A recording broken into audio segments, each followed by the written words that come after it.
বাংলাদেশ জাতীয়তাবাদী যুবদল আবুধাবির উদ্যোগে ইফতার মাহফিল এবং নবগঠিত কমিটির পরিচিতি অনুষ্ঠানের আয়োজন করা হয়। মার্চ ৩৪ তারিখ রবিবার আবুধাবির একান হল রুমত আয়োজিত অনুষ্ঠানের সভাপতিত্ব করেছেন সংগঠনের নবগঠিত কমিটির সভাপতি মোহাম্মদ জামাল উদ্দিন। সংগঠনের সাধারণ সম্পাদক মোহাম্মদ ফিরোজের সঞ্চালনায় এটা প্রধান অতিথির বক্তব্য রেখে ইউএই বিএনপির সিনিয়র যুগ্ম আহ্বায়ক প্রকৌশলী সালাউদ্দিন আহমেদ এবং বিশেষ অতিথির বক্তব্য রেখে ইউএই বিএনপির যুগ্ম আহ্বায়ক আলহাজ শরাফত আলী, ইউএই বিএনপির আহ্বায়ক কমিটির সদস্য জাকির হোসেন খতিব, ইউএই বিএনপির সিনিয়র নেতা বীর মুক্তিযোদ্ধা আমানুল্লাহ কিবরিয়া এবং সরওয়ার আলম ভুট্টো।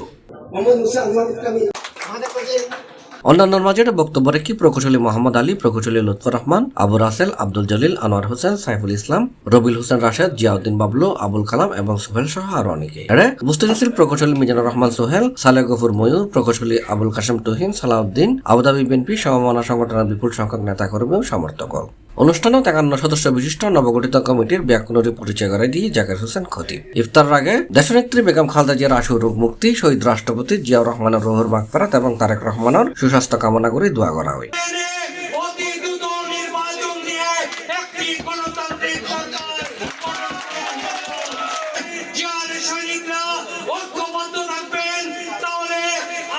বাংলাদেশে কোন ষড়যন্ত্রই আমি আমাদের পারবে না।